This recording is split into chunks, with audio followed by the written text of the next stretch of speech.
Yo Kicks, another day, another on-fit tayo mga sapatos ngayon. And syempre marami pa tayo mga on-fit ngayon kasi namakmak na naman yung mga dumating sa atin. Syempre guys, minsan kasi kapag nasa display area siya, akala natin hindi siya maganda. Pero pag in-on-fit mo na pala siya, mas maganda pala siya kaysa sa kahit anong mga sapatos. Tara, let's go! Simulan natin dito. Gusto ko yung mga Vomero 5 kasi nga very comfy siya. Presko sa paa, plus magaan, and sobrang lambot niya.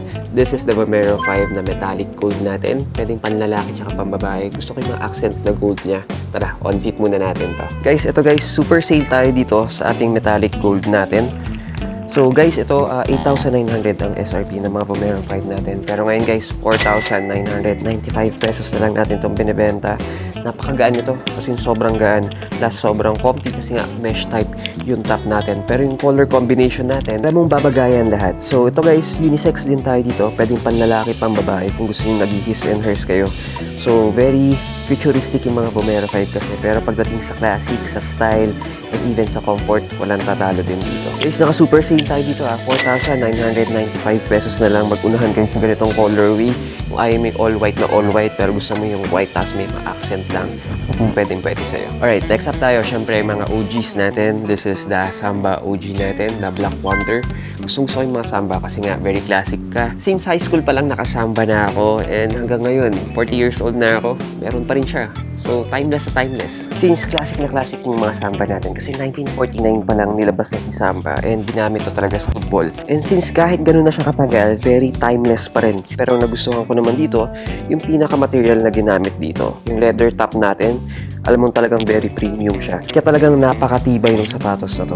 And the plus factor is unisex to. Pwede kayo mag-his and hers. Pero mga artista na rin mga nagsuot nito. And syempre, pinaka the best price is guys, super below SRP tayo dito. 4,295 pesos lang. Ang mga SRP ng mga Samba nasa 6,800 pesos. Pero sa atin, sobrang below SRP tayo. Alright, next up naman, we have the Vomero 5 natin, yung cotton dust silver metallic natin. Ito guys, pambabae ito, pero sobrang hirap kumuha nito kasi nga, ganda naman talaga. Kahit ako guys, yung mga panlalaki, kita mo naman yung swoosh. Meron siyang meron pa siyang parang borderline na may medyo silver metallic din siya na napakaganda. So yung mga ganito guys, mas mataas to sa market, yung mga ganitong swoosh. Para ka naka-chrome yung itsura niya. Pero panalong panalo. This one guys is 7,595 pesos. Panalo yung ganito. Actually, yung mga pambabae at panlalaki nito, ang hirap kumuha talaga. Plus, matataas talaga yung mga presyuhan nila. Next up naman, isa sa mga pinaka-favorite ko, this is the Onitsuka Tiger Toe 10 na truffle green natin. So, inspired to sa 1980s na mga outdoor courtside na mga sapatos na na-reinterpret lang as a modern sleepwear. And plus, ang gusto ko dito, syempre, wala nito sa Pilipinas. Yung mga Toe 10, walang mga release sa Pilipinas yan, sa ibang bansa lang. Kaya mahirapan kang kumuha dito. Alright, kapag in-on-fit natin siya, ganito yung itsura niya. Ganda. Actually, bet ko yung ganito. Ako, sanay na sanay ako sa mga ganitong formahan. Yung mga Samba lang, mga flat shoes natin, mga Onitsuka Tiger Mexico 666. Ito yung mga timeless classic na kahit lumaing ka ng panahon, hindi siya naluluma. Kasi nga, talaga namang ito yung pormahan na pang matagalan talaga eh. Na nagustuhan ko sa mga Toe 10s natin, yung material niya mismo, alam mo, very premium talaga siya. Ito yung mga pag natapakan ka na leather, pupunasan mo lang eh. Tsaka alam mo yung makapal na leather talaga. Kaya premium na premium, tamang-tama sa binayaran mo. Pero syempre, ang pinakapanalo dito guys, super below SRP tayo dito. Bagsak presyo tayo, 4,795 pesos lang. Usually, yung mga Onitsuka Tiger na mga Toe 10s, nasa presyuhan niya, nasa 8,000, 9,000 pesos.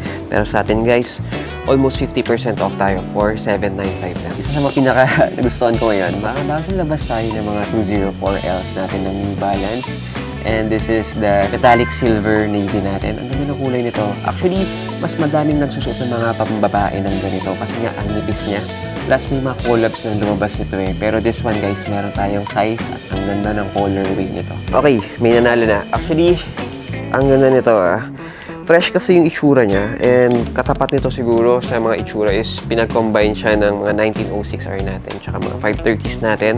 Comfy siya, sa comfy, pero yung pormahan niya napakaganda. Akala ko nung una, mga babae lang yung pwede dito. Pero guys, kahit panlalaki, kita mo naman, napakaangas. And ang maganda pa dito guys, kita mo naman, sheesh! Actually, gusto ko yung 530s natin, tsaka 1906R. Pero ito, grabe, ibang klase to. Pinaganda nito. Actually, bagong labas lang nila to eh. Parang last year lang to lumabas. Pero guys, grabe, napakaangas. Even yung kulay, Dati kasi mga pambabae, gusto nila yung mga ganito lang na patulis. Pero guys, kahit panlalaki, napaka-pogi nito. And syempre guys, pinakamaganda below SRP tayo dito. 6,195 pesos lang. Comment nyo nga kung gusto nyo ba. Parang gusto kong kumuha nito eh. Napakaangas eh. Oh? Next up tayo, mga Vomero 5s natin. This is the Vomero 5 natin na Phantom Summit White. Ganda rin ito. Guys, pang babae naman to. Wala na tayong coloring. Pero cute. Pag yung mga pastel colors ng mga Vomeros, ang ganda. Panalong panalo guys. 8,900 ang SRP nito guys. Pero ngayon guys 5,595 pesos na lang natin itong binibenta. Ang gusto kong kulay naman dito, nude siya. Tapos white, almost all white tayo lahat. Tapos yung cage natin dito sa harapan, medyo pastel yellow tayo na faded. Kaya ang ganda ng color combination niya talaga. Tama-tama, pambabaeng pambabae. Mahilig sa mga pastel colors. Pero lahat babagayan pa rin. Siyempre, very comfy pa rin yung mga Vomero 5s natin. Well, that's my 2 cents for today. Always believe that God is good all the time. See you on the next one. Cheers!